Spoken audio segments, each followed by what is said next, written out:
Intégral Placement, l'émission 100% placement sur BFM Business.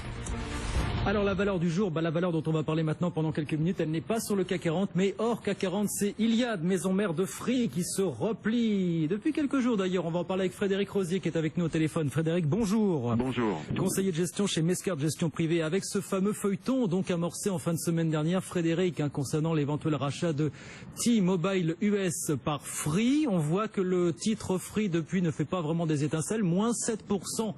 Vendredi en réaction à ces annonces, et puis depuis le titre Free apparemment ne convainc pas les marchés de la pertinence de cette opération. Comment est-ce que vous voyez les choses?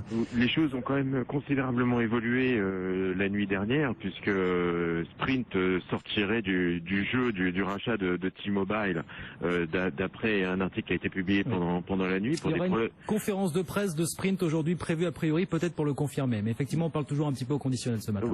On reste au conditionnel, mais c'est vrai qu'on sait qu'il y a des problèmes de l'antitrust américain qui sont considérables, puisque aux États-Unis ils ont quelque part le même problème que nous, savoir est-ce qu'on peut passer de 4 opérateurs à 3 opérateurs, et la question est réellement posée. Alors concernant Free, Iliad, la baisse du titre est justifiée par le fait que cette acquisition est une acquisition majeure.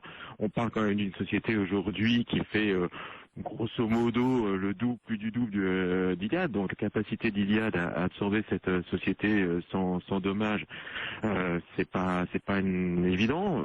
En plus, on doit avoir une augmentation de capital, donc l'effet dilutif aujourd'hui qu'on pourrait estimer de l'ordre d'une vingtaine de pourcents, sur la base des cours qui ont été donnés, c'est-à-dire $33 par action. Donc là, le titre s'est quelque part ajusté, ne tenant pas compte d'éventuelles synergies qu'on pourrait avoir lors du rachat de T-Mobile par Iliad. C'est jouable justement de ce point de vue-là, Frédéric, pour vous, parce que ça fait partie des réserves exprimées par les investisseurs depuis quelques jours. Ces risques, effectivement, vous le soulignez, d'un endettement structurel pour Free, et puis ces complémentarités géographiques. Oui, complémentarité géographique, mais en termes de synergie, autant un mariage entre Sprint, pour le coup, et T-Mobile permettrait de dégager plus d'économies de coûts, autant entre ces deux acteurs-là, c'est beaucoup moins évident pour le coup.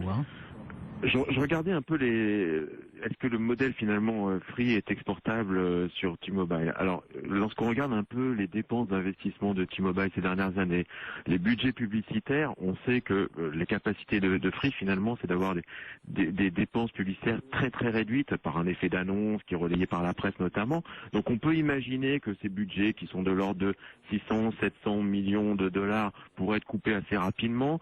Les coûts dans les capex, la réduction des capex, on est sur des montants relativement importants aujourd'hui chez Sprint. On est dans la 4G, c'est déjà installé. Donc là, on pourrait récupérer assez rapidement également 700-800 millions de dollars assez facilement par Free, plus derrière des synergies en termes de management. Donc le chiffre de 10 milliards est peut-être excessif, mais on peut imaginer arriver assez rapidement entre 5 et 6 milliards de synergies. Donc c'est pas on est quand même en dessous des 10 milliards dont parlait Free pour le coup. Il y a beaucoup d'incertitudes, mais honnêtement en termes de financement, pas trop de soucis. On sait que Xavier Niel pourrait participer à l'augmentation de capital. Il ne s'est pas leveragé sur Free. Donc cette capacité à la fois de se renforcer dans sa propre société et de pouvoir financer cette acquisition. Et derrière, c'est trouver le pool broker qui est capable de financer Free. Et s'il fallait mettre davantage au pot, puisqu'il se dit aussi, nous disait l'agence Reuters, que $33 par action, non, ça ne va combler pas à Deutsche Telekom, d'autant que l'offre de Sprint était à $40 par action. Pour le coup, il se dit aussi que Xavier Niel et Free discuteraient avec des câbles opérateurs américains. Est-ce que pour vous, il y a quelque chose à jouer là du côté de Xavier Niel pour le coup? Oui, on pourrait avoir une sorte de pool comme ça entre un câble opérateur. On pourrait aussi avoir une stratégie de financement. On parle de fonds souverains qui viendraient épauler Xavier Niel dans cette acquisition. Alors c'est vrai que les 33 semblaient insuffisants, mais insuffisants par rapport à l'offre de Sprint.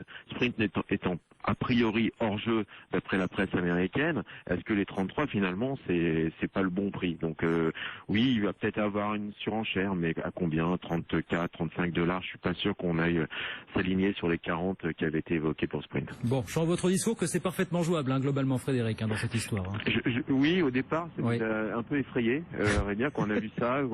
C'est pas la première fois qu'un petit rachète un gros. Oui, c'est dans l'histoire boursière est faite de ce genre d'acquisition. Mais pour le coup, le financement, la solidité de la structure Free aujourd'hui, éventuellement l'aide d'un câble opérateur ou d'un financier pour alimenter cette opération rend cette chose tout à fait crédible. Et pourquoi pas la réussite d'Iliad aux États-Unis avec la même méthode, c'est-à-dire très très peu de dépenses publicitaires et une offre très très agressive pour faire baisser les prix. Bon, ça sera effectivement sans doute un des feuilletons de l'été, voire un peu plus, même si l'offre apparemment expire le 3 septembre prochain. Un mot rapidement, Frédéric, du titre Bouygues qu'on voit reculer de 1,7%, parce que certains nous disaient le message subliminal envoyé finalement par Free à ses concurrents français, et notamment à Bouygues, c'est, voyez, si vous ne voulez pas discuter avec nous pour vous sauver, nous on va aller voir ailleurs finalement. Et Bouygues ne se retrouve pas un peu plus fragilisé finalement par cette équation. Tout à fait. Plus de solution aujourd'hui pour Bouygues Télécom. Et force est de constater que si l'acquisition de Free sur T-Mobile avait lieu, l'ensemble ferait quasiment 27 milliards de chiffre d'affaires. On n'est pas loin finalement de la capille boursière de Bouygues, vous voyez, donc dans son ensemble. Donc c'est vrai qu'aujourd'hui les spéculations sur Bouygues Télécom, qui va se retrouver petit poussé au milieu de gros dans le secteur des télécoms, est fragilisé. Donc peut-être éventuellement une solution qui viendrait de l'étranger pour Bouygues Télécom. Je pense qu'un retour de Vodafone, notamment sur le marché français, n'est pas à exclure. Message adressé à Martin Bouygues et donc ce secteur des télécoms toujours très très agité. Merci beaucoup Frédéric d'avoir été avec nous en tout cas ce matin pour commenter ce dossier. Iliad qui va continuer à agiter la vie des marchés sans doute pendant au moins quelques semaines pour le coup. Frédéric Rosier, conseiller de gestion chez Mescart Gestion Privée. Avec tout ce matin sur BFM Business, il est 10h52, on va aller voir